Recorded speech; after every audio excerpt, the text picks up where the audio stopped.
The four UDF activists, Matthew Goniwe, Fort Kalada, Sparrow Mkhondo, and Sicelo Mhlawuli, were abducted and killed by the Apartheid-era police death squad in 1985.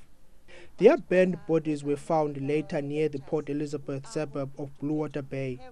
And 30 years later, many unanswered questions about their death remain. Eugene De Kock, a notorious Apartheid-era assassin, was granted amnesty by the TRC for his role in their murders. He was released on parole early this year after serving over 20 years in jail. But families of the Cradock Four are still not happy.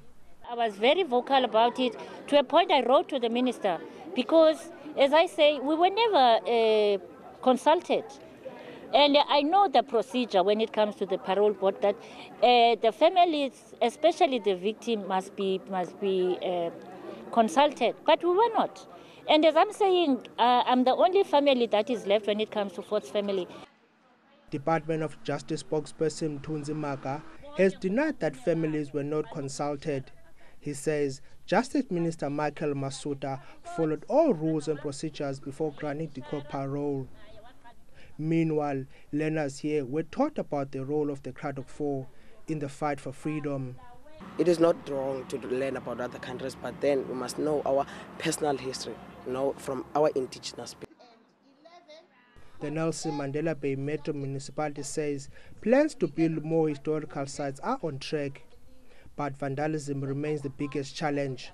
There are a lot of untold stories in the history of the liberation of South Africa. Now, in trying to build more structures or sites, they may not be structures, they may be just sites of importance.